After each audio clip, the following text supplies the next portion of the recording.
बाबा जी साहेब, बाबा जी का सत्संग आप सुन रहे हैं। सभी उन महापुरुषों की वाणी है, शब्द है,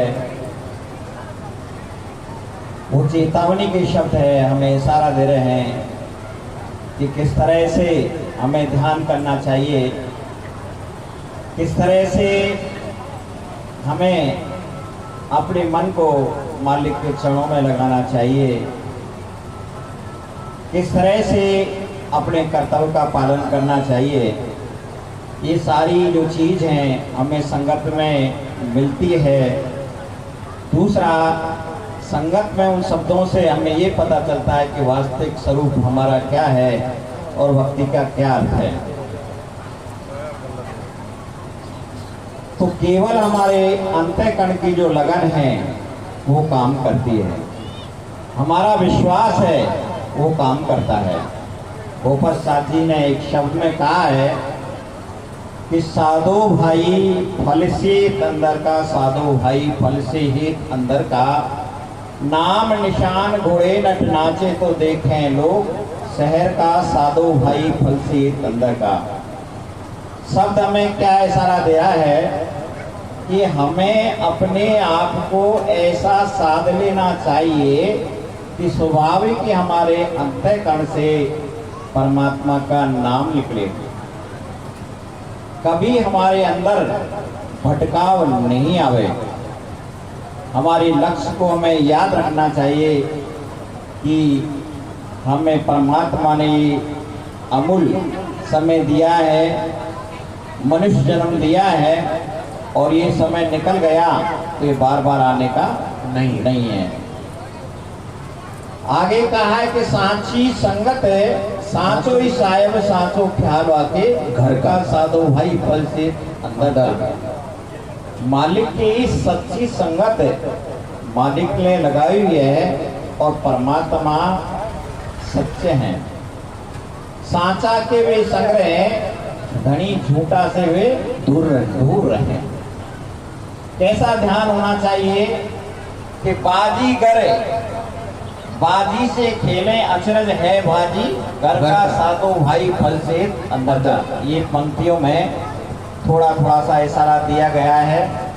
जिस तरह से बाजीगर आता है और खेल रखता है, डुमरी में बजाते हैं सभी नगरवासी, सभी प्रजाजन उस खेल को देखते रहते हैं और अपना खेल करते समय वो सबसे वार्तालाप भी करते हैं, लेकिन उनका ध्यान अपने मन पर रहता है। ऐसे ही हमारा ध्यान परमात्मा के चरणों में रहना चाहिए। नामदेव पत्थर दूध पिलाया तो वासी कुंडालपुर का। नामदेवी बाबा जी के शिष्य रहे हैं। वो ऐसे कणिमान साथ थे, ऐसे भक्त थे, तो उनकी चर्चाएं बहुत आई हुई है और बचपन से ही वो परमात्मा की भक्ति में लग जाते हैं। वो अपनी नंसार में रहा करते थे। जब उनकी आयु 5 वर्ष की थी तो उनके नाना जी जो ठाकुर जी की पूजा किया करते थे, अब एक टाइम ऐसा आया कि उन्हें कहीं जाना पड़ा और पूजा करने वाला कोई नहीं था, वह नामदेव जी थे। तो नामदेव जी के अलावा पूजा करने वाला कोई नहीं दिखा, तो नामदेव से कहा कि हे नामदेव, तुम ठाकुर की पूजा करना और ठाकुर जी को दूध पिलाना सुबह नहा धो के, उसके बाद में तुम दूध पीना। अब उन्होंने कहा कि ठीक है नाना जी, ऐसा ही होगा। वो चले गए। सुबह नामदेव जी ने स्नान ध्यान करके और वहाँ दूध का प्याला ठाकुर जी के सामने रखा और जैसे वो देखते थे पर्दा खींच लिया। खींचने के बाद में देखा खोल करके तो ठाकुर जी के सामने वो दूध का प्याला वैसे की वैसे ही रखा हुआ था। तो नामदेव जी सोचने लगे कि नाना जी से तो ठाकुर जी नित्य प्रति दूध पिया करते, आज मेरे से कोई त्रुटि हो गई, चूक हो गई, इस कारण से दूध नहीं पिया। तो उन्होंने दोबारा से स्नान ध्यान करके और प्याला लेकर के ठाकुर जी के सम्मुख रखा और उनका ध्यान करने लगे। जब पर्दा खोल करके देखा तो दूध जो कि चौथा प्याले में। तब नामदेव जी कहने लगे, हे प्रभु, मेरे से ऐसी क्या चूक हुई? आप नाना जी के हाथ से तो निर्वृत्ति दूध पीते थे और मेरे से आप दूध नहीं पी रहे हैं। और उनको ये पता नहीं था कि नाना जी तो सामने रख करके और भोग लगा के दूध को इस्तेमाल कर लेते थे। तो वो सोचते कि भाई ठाकुर जी दूध पीते हैं, तो हट पड़ गए कि जब तक आप दूध नहीं पिएंगे तब तक मैं भी कुछ खाऊंगा पीऊंगा नहीं। तो नामदेव की दृढ़ता देखी तो वहाँ बाबा जी साहब को वहाँ ठाकुर जी के रूप में आना पड़ा और वहाँ नामदेव का दूध पिया। अब नामदेव का दूध पीने के बाद में बड़े खुश हुए और खुश होने के बाद में तो नृत्य प्रति ठाकुर जी के सामने दूध रखे प्याला पी लें और उसके बाद में स्वयं भोजन कर लेते थे। जब 4-5 रोज बीत गए तब वो घर पे पहुंचते उन्होंने कहा कि नामदेव ठाकुर जी की पूजा की? कि हाँ नाना जी ठाकुर जी की पूजा की। पहले दिन तो बड़ा कठिनाई से दूध पिया, लेकिन अब तो रोज पी लेते हैं। तो बड़े आश्चर्यजनक हो गए कि ठाकुर जी ने दूध पिया? कि हाँ नाना जी ठाकुर जी दूध पीते हैं और तुमको मैं भी पिला देता हूँ। और वहाँ लेके गए दूध का प्याला तो ठाकुर जी पी लिया।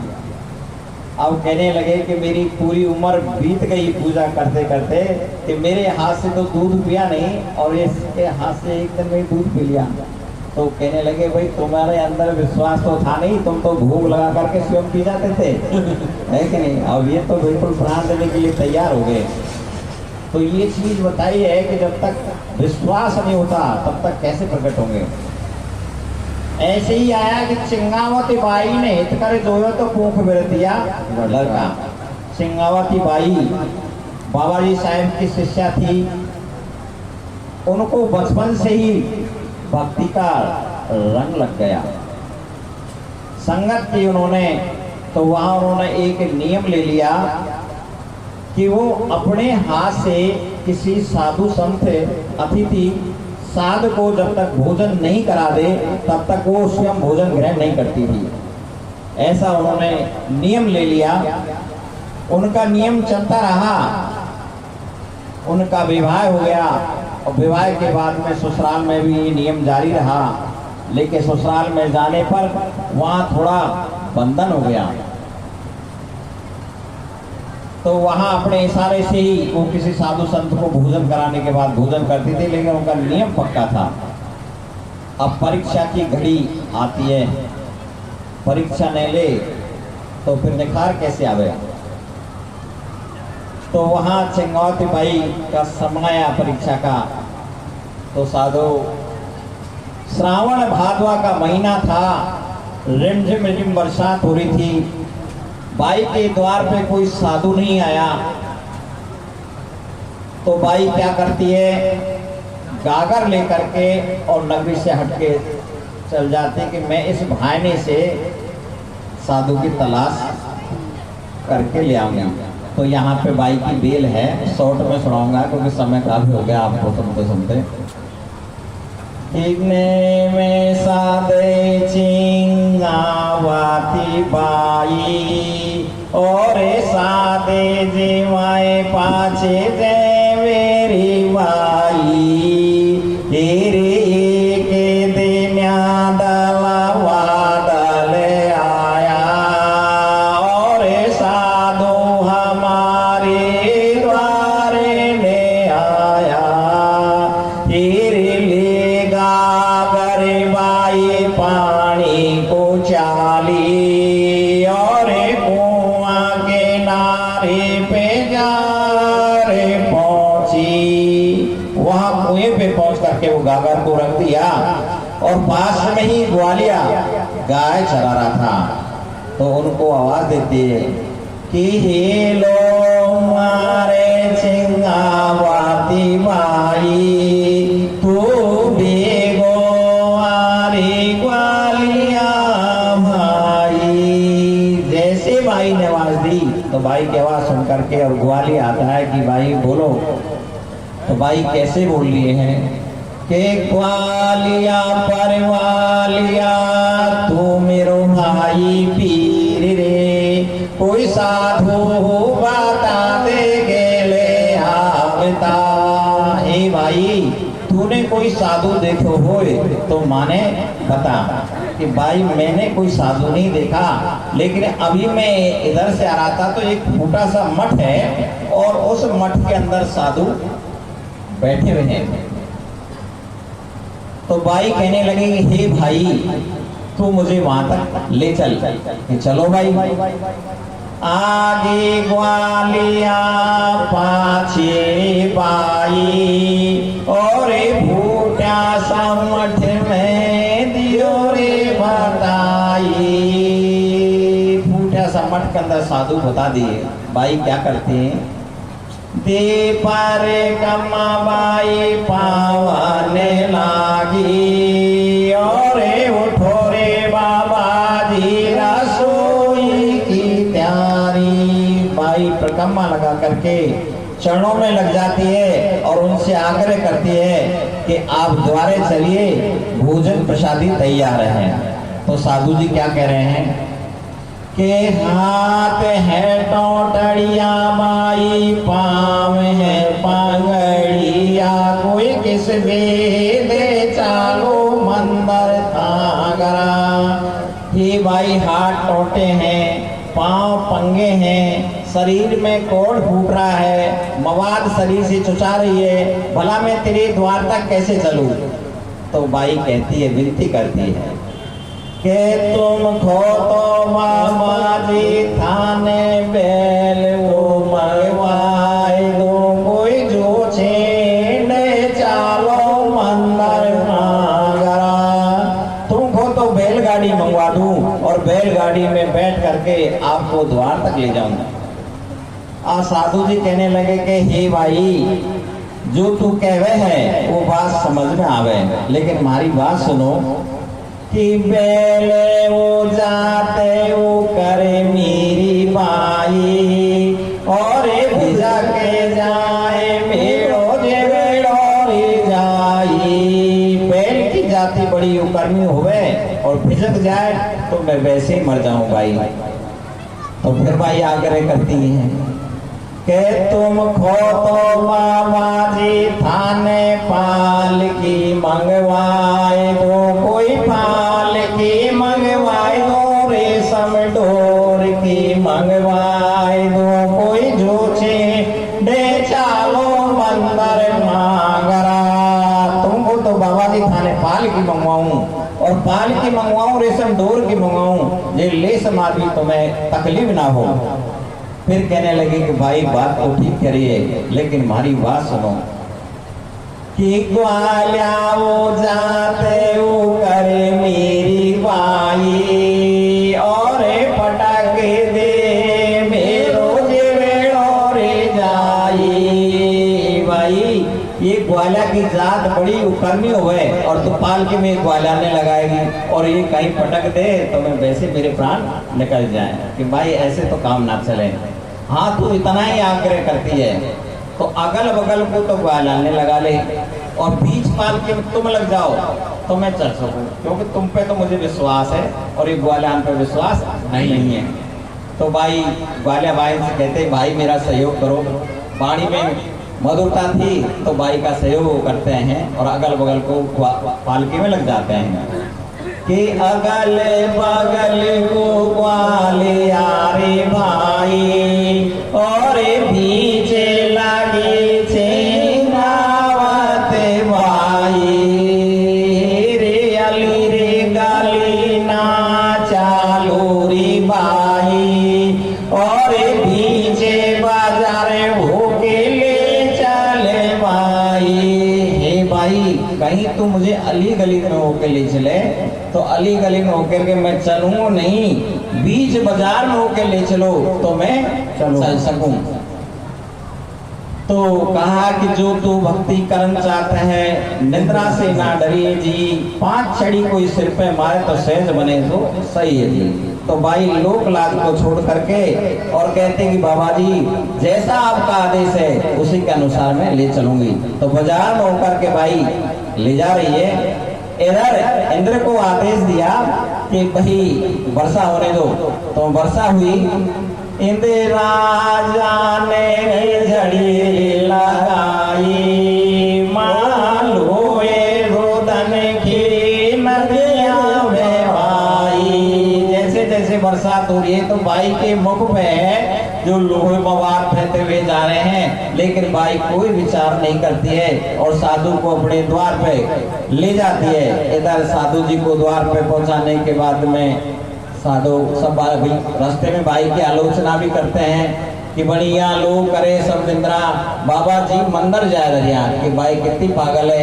एक कोड़ी साधु को सिर पे रख रखा है, कोड फूट रहा है, लेकिन बाई किसी की नहीं सुनती है और उनको द्वार पे ले जाती है। तो वहां पे के नाए धोए के माघरे डारी और उठोरे बाबा जी रसोई की तैयारी।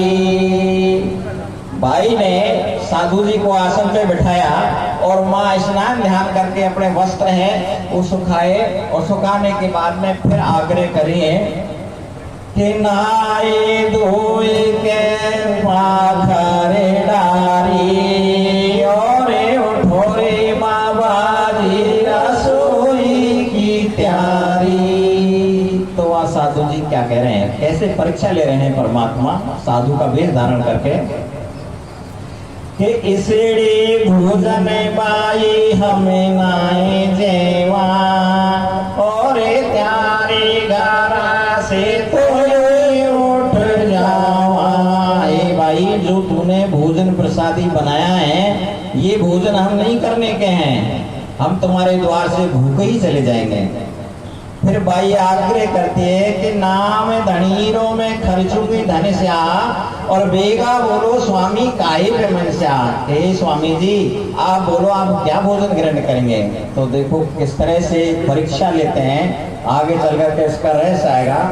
तो बाबा जी कहते हैं कि भाई तुम नहीं मानती है तो ये असतो से करा हमारी भाई मारो मायलो कहे मृगा को शाला नमाई कि मृगा को शालार बना दे तो हम भोजन कर सके, नहीं थारे द्वार से वैसे ही चले जाएं।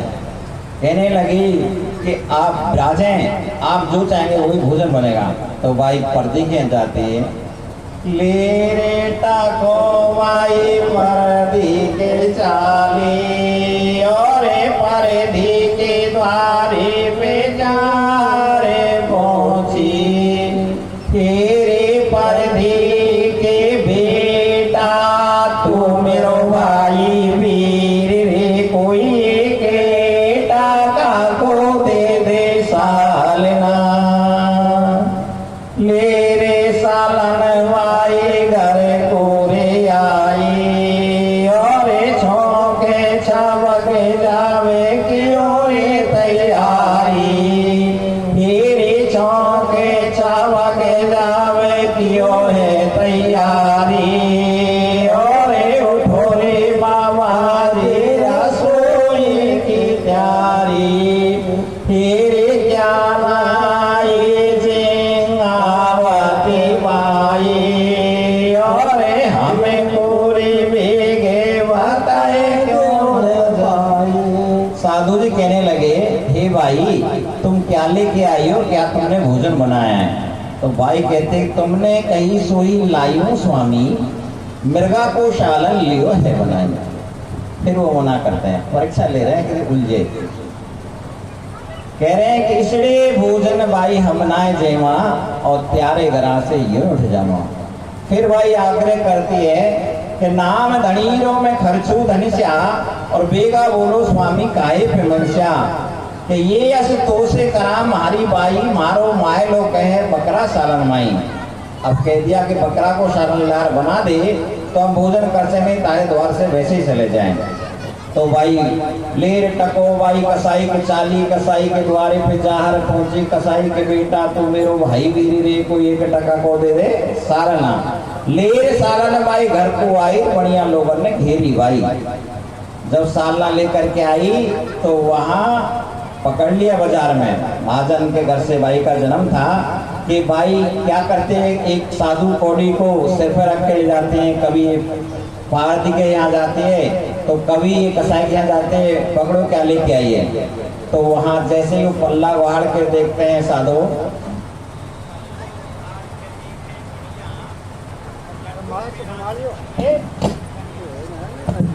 हेलो, पल्ला उघाड़ के देखे बनिया और लड्डू पेड़ान से भरी चिकनिया। जैसे पल्ला उघाड़ के देखा तो लड्डू पेड़े हो जाते हैं। वह भाई कहते हैं कि लो सबको बांट दिया। तो यहाँ पे एक कहावत भी है, कहावत तो रहने दो, लेकिन चलिए कि भूला बनिया बेड़ खाए फिर खाए तो राम हुआ, ये तब से है ये चीजें। तो ये जो चीजें फिर उसके बाद में भाई वहां से प्रस्थान करते, जो कि तो एक खेल था परमात्मा का। तो वहां लेर सालन भाई घर को आई, छौक सबक कियो तैयारी, छौक सबक किया तैयारी, उठो बाबा जी रसोई की तैयारी क्या लाई। चिंगावत भाई हमको बेग बताए क्यों जाई, तुमने कही सोई लाई हूँ स्वामी, और बकरे का सालन लिया है बनाई, इसलिए भोजन भाई हमना है जयवा, त्यारे औत गरा से यो उठ जावा। बाबा जी कहने लगे, हे भाई हम इस तरह के भोजन नहीं करेंगे जो तुमने बनाया है, और तुम्हारे औत गरा से यूं ही चले जाएंगे। वो विवेकी आत्मा थी, वो तुरंत वाणी में समझ जाती है और कहते हैं कि बाबा जी क्षमा करें, औत घरो मेरो नाहे स्वामी, और 7 वर्ष का चेलिया खेले बालकन माई। कि जो बच्चा है 7 वर्ष का, वो बच्चों में खेल रहा है, स्वामी जी मेरा औत घरा नहीं है, आप कृपा करके बताइए कि मैं क्या भोजन बनाऊं। तो कह रहे हैं साधु जी नहीं मानती है तो सुनो भाई कि ये अस तो से करा हमारी भाई, मारो माई लो कहे तेरे चेलिया को शालन माई, कि चेलिया को शालन बना दे तो हम भोजन कर सकें। तो कैसी परीक्षा ली कि भाई मिर्गा को सालन लहर बना दे, बकरा को सालन लहर बना दे, क्या अपना बच्चे का भी सालन बना दे। तो भाई लेश मात्र भी कोई विचार नहीं करती है, और जैसे ही साधु जी ने कहा तुरंत अपने बच्चे को आवाज लगाती हैं कि हेलो मारे जिंगावती बाई, और बेगो आरे चेलिया रे भाई। इधर जैसे ही चिंगावत भाई ने आवाज लगाई, इधर परमात्मा अपना दूसरे वेश में जाकर के और वहां चेलिया को बहका रहे हैं और कह रहे हैं उनसे कि भाई तू बन के लिए चले जा, आज तेरे माता पिता तुझे बढ़त देंगे। के चेलिया पर बेलिया तो भाग जावन माए रे, तेरे माते पिता तो बड़ा सी।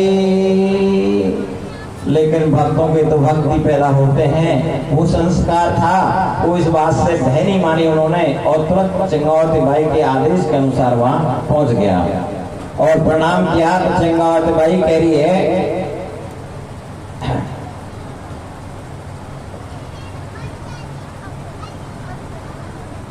कि सतगुरु साहिब के चरणों में बेटा आज मौका है, तू अपना शीश है जो चढ़ा दे। तो वहां तुरंत जैसे रतन कमर को राजा मोरध्वज और रानी ने चीरा था, या उनसे भी ज्यादा कठिन परीक्षा चिंगावती बाई की हुई थी, वहां चिंगावती बाई ने अपने पुत्र का सालन बना के तैयार कर दिया। अभी भक्ति पूरी नहीं हुई कि जैसे सालन तैयार करके और साधु जी से जाकर के कहा कि महाराज भोजन तैयार है। फिर साधु जी कह रहे हैं कि क्या लाई चिंगावती बाई, और हमको वेग बताए तो न जाई कि तुमने कही सोही लाई हूँ स्वामी, और चेलिया को शालन लिए है बनाई। फिर वो मना करते हैं कि इसलिए भोजन भाई हम नाए जेवा, त्यारे औत गरा से यो उठ जावा। फिर भाई कहते हैं कि स्वामी जी क्षमा करें कि औत घरो मेरो नाहे स्वामी, और 7 मास का चेलिया गर्भ के माई, 7 महीना का जो बच्चा है वो गर्भ के अंदर है। आप कृपा करो, मैं क्या भोजन तैयार करूं? नाम धड़ीरो खर्चो घनश्या, और बेगा बोलो स्वामी काहे के मनश्या। कि भाई तुम नहीं मानते तो सुनो, ये तो से करा मारी भाई, मारो मायलो कहे तेरे गर्भ का चेलिया को शालन माई। यदि गर्भ का चेलिया को शालन बना दे तो हम भोजन कर सके नहीं, थारे द्वार से वैसे ही चले जाएंगे। तो भाई ने कहा कि ऐसा ही होगा बाबा जी। तो तुरंत भाई के तारे सीला पानी समो क्या, और सत गोरे पहुंचो रे पकड़ो रे आई। गर्म ठंडा पानी करके जैसे ही लेकर के गर्भ के बच्चे को निकालने के लिए तैयार हो जाती हैं, तो वहां असली रूप का करके भाई पकड़ ली, हाथ पकड़ लिया, कहने लगे कि मांग मांग चिंगावती बाई, और तो पे त्रिगुण टूटो आई। कि क्या मांगू मेरे त्रिगुण दाता, और 7 वर्ष का चेलिया कर दो ना ताजा। भक्ति पूरी होती है। भाई कहते हैं 7 वर्ष का बच्चा उसको ताजा कर दो। तो भाई से कहते हैं आवाज लगाओ। तो पहले की बातें भाई आवाज लगाती है कि हेलो मारे चिंगावती बाई, तू बेगो आरे चेलिया भाई, और हाथ गेंदो आ खेलत आए गुरा को शीश नवायो। गेंद खेलता खेलता आया, आकर के प्रणाम किया। तो यहाँ पे इतनी कठिन परीक्षा बाई की हुई थी, और बाई को आशीर्वाद मिला, बाबा जी के दर्शन हुए। तो कहा है कि साधु परीक्षाएं होती है, कभी घबराना ना चाहिए, अपनो धर्म न छोड़िए, अनेक पड़ जाए जो कंचन रोड़ी चढ़े तो घटे नवा को मोल मोल। तो अपने धर्म पे दृढ़ रहना चाहिए। एक फिर भजन आया है, एक भजन बीच में एक सुना देते हैं। तो वही नामदेव का जिक्र आया कि वहाँ मुसलमान बादशाह ने हिंदुओं को पकड़ पकड़ के बना दिया कि या तो तुम सच्चे हिंदू हो तो अपना पर्चा बताओ, नहीं तो मुसलमान बन जाओ। तो ऐसे ही नामदेव की वहां चर्चा थी। तो नामदेव को पकड़ लिया और उनसे कहा कि खुदा कहो, और या हिंदू सच्चे हो तो अपना पर्चा बताओ। तो वहां किस तरह से पर्चा बादशाह मांग रहे हैं कि नामदेव से सच्चा पर्चा मांगे सुल्ताना, भाई नामदेव से सच्चा पर्चा मांगे सुल्ताना, भाई नामदेव से सच्चा पर्चा मांगे सुल्ताना, भाई नामदेव से सच्चा। अरे नामदेव तेरी माता रे बोली क्यों बेटा भौराना, नामदेव की माता रे बोली क्यों बेटा भौराना, और एक बार तो खुदा कहेगा होएगा दाना, पर्चा मांगे भाई नामदेव से साचा पर्चा मांगे सुल्ताना, भाई नामदेव से साचा। क्या कहा है कि नामदेव की माता बोली क्यों बेटा भूराना, एक बार तो खुदा कहेगा वही देगा दाना। कि बेटा एक बार खुदा कह दे वही देगा, बच जाएगा।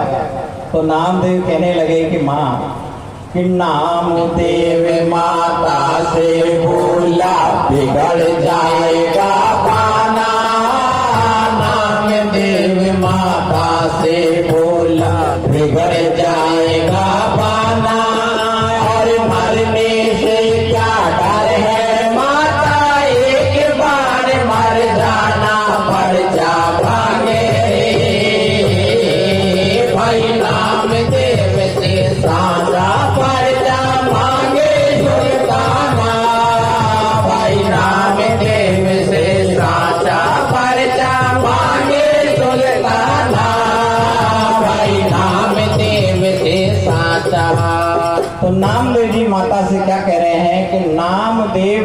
से बोला, बिगड़ जाएगा बाना, और मरने से क्या डर है माता, एक बार मर जाना। कि एक बार मरना तो है, ये शरीर तो छोड़ना है, आज इससे डर गए तो हमारा बाना ही लग जाएगा। इधर बादशाह ने कैसी परीक्षा ली कि बादशाह ने गौ विनाशी भगताई से जिलाना, ने गौ विनाशी भगताई से जिलाना, और या तो हिंदू धर्म छोड़ नहीं पड़ जा मुसलमाना पर मांगे, भाई नाम देव से साचा पर मांगे सुल्ताना, भाई नाम देव से साचा पर मांगे सुल्ताना, भाई नाम देव से साचा। इधर बादशाह ने गौ विनाशी भक्ता इसे जलाना, और या तो हिंदू धर्म छोड़ने बढ़ जा मुसलमाना, यदि तू सच्चा मालिक का भक्त है तो इसे जिंदा कर, और नहीं तो मुसलमान बन जा। तो वहाँ बाबाजी साहब चिट्ठी लगाते हैं नामदेव, अरे नामदेव ने स्तुति की बछड़ा गौ रवाना, नामदेव ने स्तुति की बछड़ा गौ रवाना, और हमने किया उसे पिलाया बादशाह हैराना पर जा मांगे, भाई नाम देव से साचा पर जा मांगे सुल्ताना, भाई नाम देव से साचा पर जा मांगे सुल्ताना, भाई नाम देव से साचा। नामदेव ने स्तुति की नहीं, मालिक का ध्यान किया, बाबा जी का ध्यान किया। नामदेव ने स्तुति की नहीं, बछड़ा गौ रवाना, गौ है जो जिंदा हो जाती है और बछड़ा रमाने लगा, उसने पिया उसे पिलाया बादशाह हैराना। ऐसा करिश्मा दे करके और बादशाह ताकत से खड़े हो गए और वो हैरान हो गए, ओह क्या हुआ। तो बादशाह ने गद्दी छोड़ी ताकत दिया पाकिस्ताना, बादशाह ने गद्दी छोड़ी ताकत दिया पाकिस्ताना, और कहते कबीर सुनो भाई साधु साचा हिंदू जाना पर जा मांगे, भाई नाम देव से साचा पर मांगे सुल्ताना, भाई नाम देव से साचा पर जा मांगे सुल्ताना, भाई नाम देव से साचा। तो बादशाह ने गद्दी छोड़ी तकत लिया बसाना, कहे कबीर साहब कह रहे हैं, कहे कबीर सो भाई साधु सच्चा हिंदू जाना। नाम दे के अंदर दृढ़ता थी तो मालिक ने उन पर दया मेहर की, ऐसे ही हमारे अंदर विश्वास है तो मालिक दूर नहीं है, मालिक पास ही है। जब जब भी भीड़ पड़ी है, जहाँ जहाँ भीड़ पड़ी है, जहाँ जहाँ भीड़ पड़ी साधन पे ऊपर किया है, जहाँ जहाँ भीड़ पड़ी वहाँ मालिक ने सहायता किए साधों की, भक्तों की।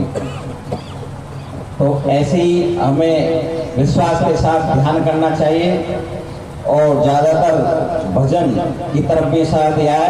एक फिर ब्रह्मानंद समय तो नहीं हुआ, हाँ टाइम का ध्यान रखना, काफी समय से संगत सुन रही है। तो ब्रह्मानंद संत जी भी अपने भजन में कह रहे हैं,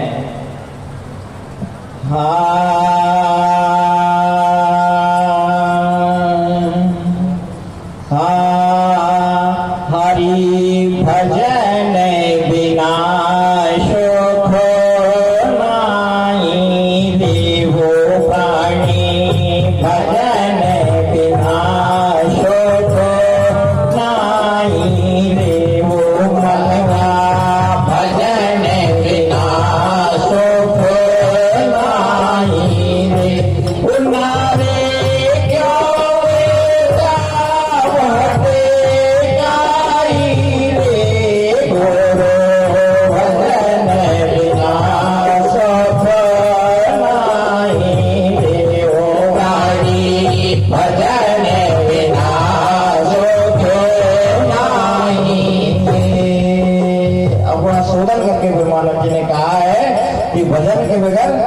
सुख नहीं है, नर क्यों व्यर्था भटकाई रे, सुख की खोज के लिए क्यों भटक रहा है।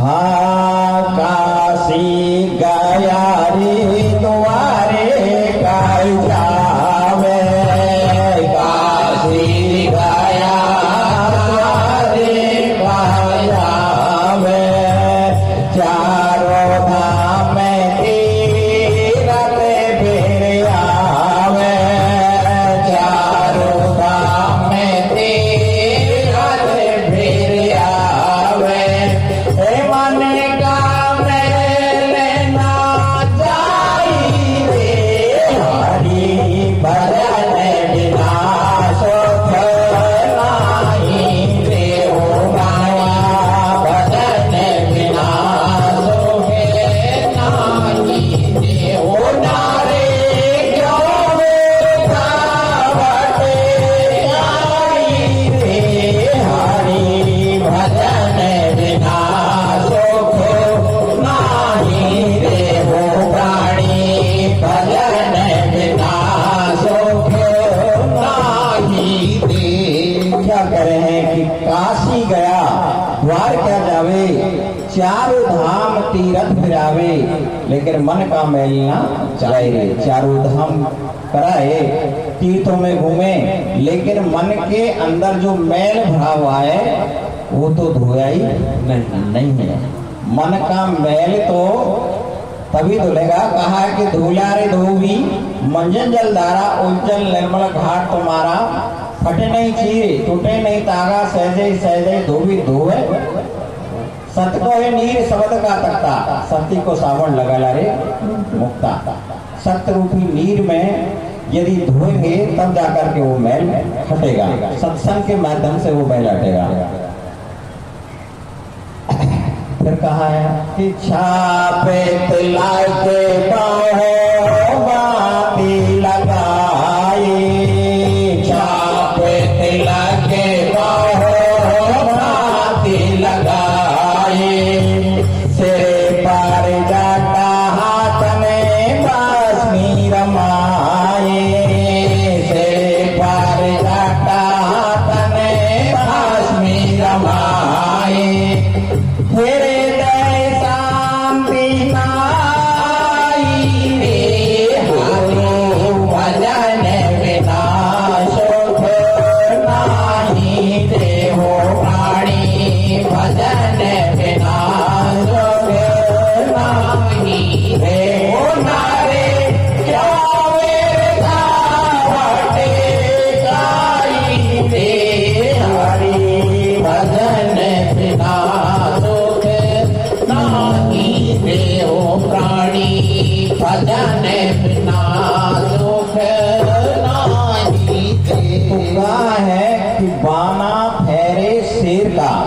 चले बेटी चाल, यानी कि बाना तो हमने दयाल का फैल लिया, नाम हमने संत कहा लिया, नाम हमने भक्त कहा लिया, नाम हमने साथ धरा लिया, लेकिन दया भाव और शांति हमारे अंदर नहीं, तो उस बाने का कोई अर्थ नहीं होता, नहीं है।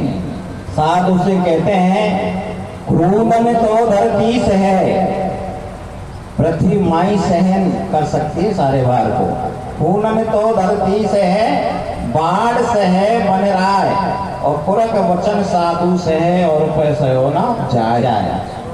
पुरख वचन चाहे कैसी भी है, लेकिन उसको साधु सहन कर जाता है, अपनी शीतलता को नहीं छोड़ता है, वही सच्चा साध है।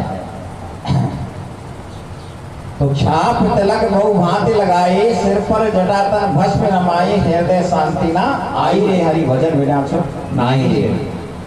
हाँ वेद पुराणे पाड़े बहु भांति, वेद पुराणे पाड़े बहु भांति, खंडन मांडन कुमारे गुजारी, खंडन मांडन हमारे गुजारिया, झूठी लोग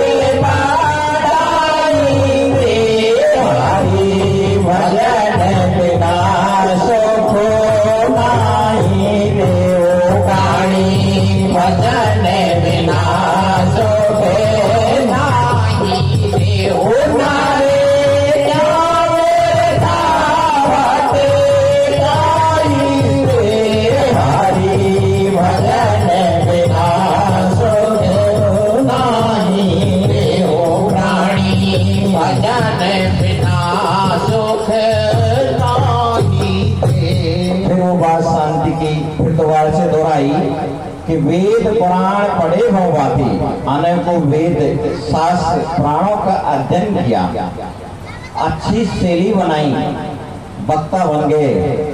जनता कहती वाह क्या बड़ा सुर है, लेकिन परखी लगाई तो कुछ नहीं। ऐसे ही एक प्रसंग ध्यान आया, जिस समय बाबा जी साहब कबीर साहब के रूप में प्रकट रहे थे, उस समय का जिक्र है।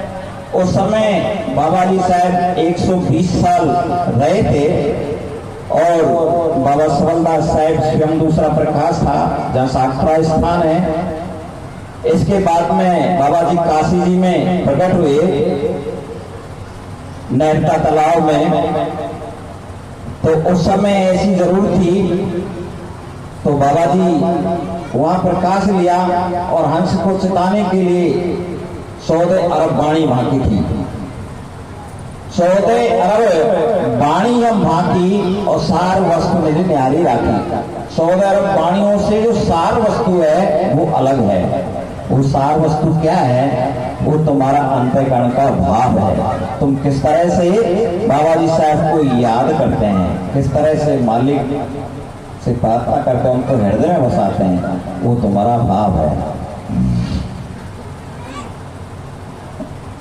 तो उस समय कबीर साहब का जिक्र फैल रहा था, उनकी ख्याति फैल रही थी। तो उस समय सर्वानंद ब्राह्मण थे, उन्होंने अपने वेद पुराण शास्त्रों का अध्ययन करके पूर्णतः उन्हें विश्वास हो गया कि आज धरती पे तेरे समान कोई शास्त्र में टिक नहीं सकता। बहुत ही विद्वान और उसको अपनी विद्वता का घमंड था। तो साधु वो गाड़ी में वेद पुराण शास्त्रों का लगान करके और माता के पास पहुंचा और माता को दंडवत प्रणाम करते हुए कहा, उन्होंने कहा हे माँ, आज तेरा बेटा है वो सर्वजीत हो गया है। आज तेरे बेटे के सामने पृथ्वी में कोई ऐसा विद्वान पंडित नहीं जो साक्षात कर सके। उनकी जो माँ थी वो बाबा जी की शिष्या थी साधु, उन्हें ज्ञान था, उनको आत्म ज्ञान था कि बेटा जिस ज्ञान की बात कर रहा है ये ज्ञान परिपूर्ण नहीं है। तो उन्होंने इशारे में कहा कि बेटा ऐसी बात है, तुम्हारी बात सुनो कि अभी मैं तुम्हें सर्वजीत नहीं कह सकती। कि क्यों माँ? कि जाओ जाकर के तुम कबीर साहब से साक्षात करो, यदि साक्षात उनको हरा दोगे तो मैं तुम्हें सर्वजीत कहूंगी। अब माँ का उद्देश्य था बाबा जी के चरणों में भेजने का, कि किसी तरह से चरणों में जाए। माँ से कहने लगे माँ इसमें कोई बड़ी बात नहीं है, अभी गाड़ी में ही वेद पुराण शास्त्र रखे हुए हैं, अब चलते हैं।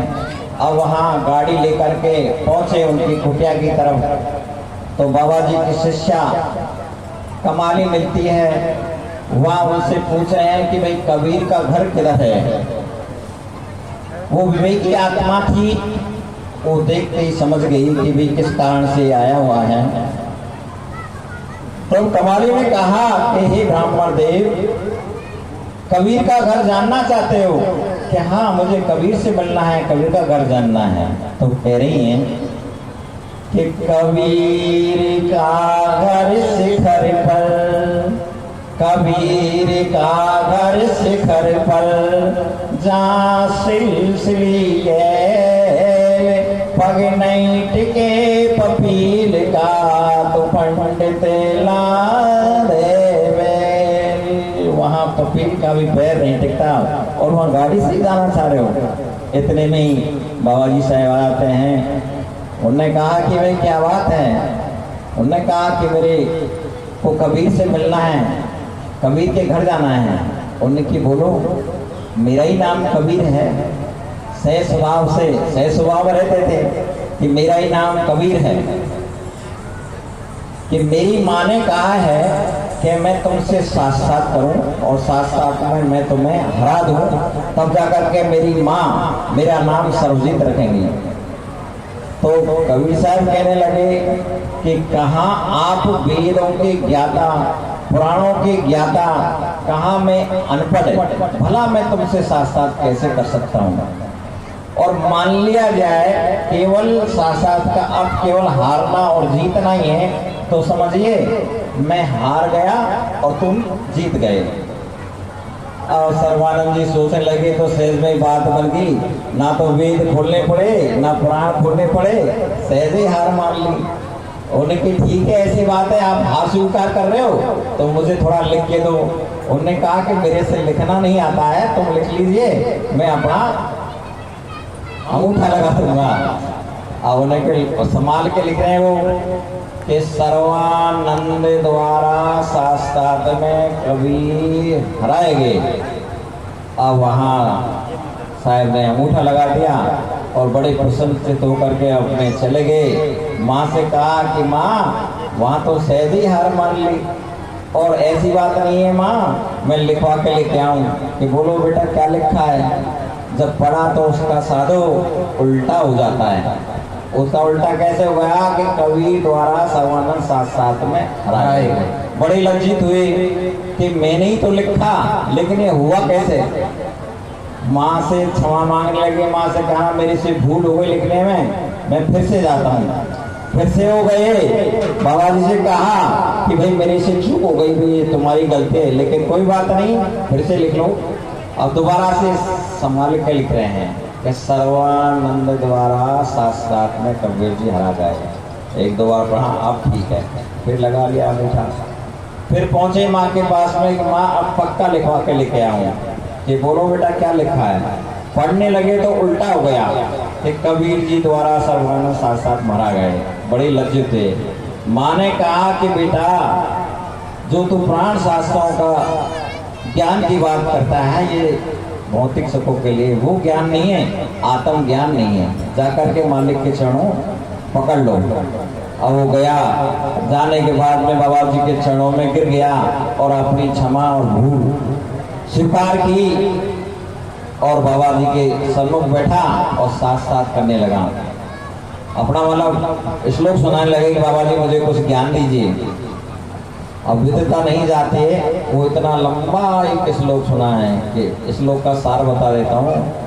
तो कहने लगे कि बाबा जी मुझे ये बताइए कि ऐसी कौन सी चीज है जो सूर्य में भी है, कर्ण में भी है, हाथी में भी है, पशु जानवर और छोटा कीड़ों में भी वो चीज निवास करती है। तो बाबा जी ने कहा कि वो है तुम्हारी आत्मा, जो सूर्य में भी है, हाथी में भी है, चैटी में, सब में उस परमात्मा का निवास है। इसको आत्मा कहते हैं। वो मान गए, जो भी कहा उन्होंने एक एक, मैं सब साहब ने जवाब दे दिया, लेकिन साहब ने एक ही पूछा तो कोई जवाब नहीं बना। आखिरकार वो काफी बड़े शिष्य हुए बाबा जी साहब के। तो साधो कि जब तक आत्म ज्ञान नहीं होता, सच्चा ज्ञान हमें प्राप्त नहीं होता, जब तक अधूरा है। हाँ 4 दिनारी जागे बीच निवासा, ब्रह्मानंद छोड़ जागे आशा। 4 दिनारी जागे बीच निवासा, ब्रह्मानंद छोड़ जागे आशा। वो चरणन में चिते लाई रे, हरि भजन बिना सुख नाही रे हो रानी, भजन बिना सुख नाही रे हो तारे। क्यों बेटा